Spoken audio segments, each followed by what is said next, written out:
For our case study, we decided to take apart a Sony PlayStation 3 controller and analyze the various manufacturing methods used to create the key components of the controller. Our group consists of Colin Ilas, Andisheh Khosravi, and Roger Pacilan. The controller begins its life as a PCB, or printed circuit board. The components are attached to the PCB using reflow soldering. Reflow soldering consists of placing solder paste between the electrical component and the pads of the PCB. The components are then preheated, and the solder particles melt and wet the joint, forming the electrical connection. An alternative process to reflow soldering is wave soldering. This process is ideal for through-hole components with leads that go through the PCB. However, since the majority of components are not through-hole on this controller, and the board features components on both sides, wave soldering would not apply in this case. The only through-hole parts of the assembly are the joysticks, which we believe were manually soldered after reflow soldering. The conductive pads are used to create contact between the leads of the flexible circuit board are made through the process of transfer molding. Transfer molding is typically used to create electrical connectors and components made of rubber and silicone. The uncured rubber resin is placed into a heating chamber, heated, injected into the heated mold, then slowly cooled to prevent thermal shock. Because the material enters in the mold in molten form, the process is suitable for intricate shapes with varying wall thickness. This is important as it allows the rubber contact to spring in and out due to its thin walls, while keeping its overall rigidity with thicker walls around the rest of the pad. An alternative process to transfer molding is compression molding. Compression molding is a process that can be applied to thermoset materials such as rubber.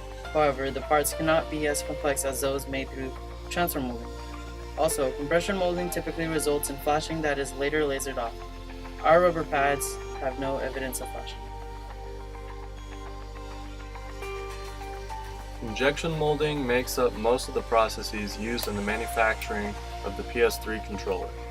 The benefits of using injection molding include high production rates as well as good dimensional control, which allows for the production of thin-walled, complex shapes. For thermoset parts, such as the PlayStation controller, the parts are molded in heated molds at about 200 degrees Celsius, where polymerization and cross-linking take place. After the parts have cured, the molds are opened and the parts are ejected. The molds are then closed once again and the process repeats automatically. Evidence of injection molding is showcased readily throughout the controller. First, we are able to see the markings on the shell, which indicate that this part is made of polystyrene plastic, which is commonly used material in injection molding.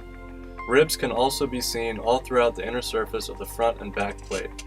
These are most likely present to prevent any pull-in, which can be caused by shrinkage during the cooling.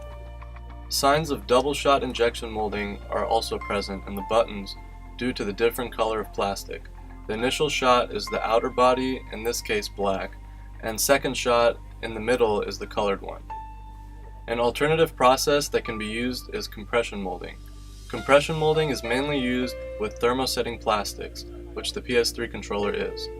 Merits of using compression molding include better dimensional control than injection molding, as well as lower cost. However, a trade-off with compression molding is that the complexity of parts is generally less than that with injection molding.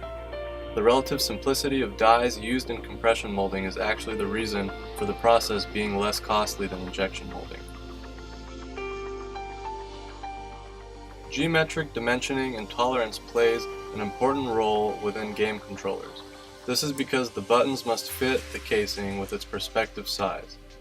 The buttons on the controller have a constrained orientation due to the unique tabs on the edges. It eliminates ambiguity for assembly. The tabs are patterned and are specifically placed to match the function that it is set to. Also, if a button were to be oversized, it would prevent the buttons from fitting within the casing.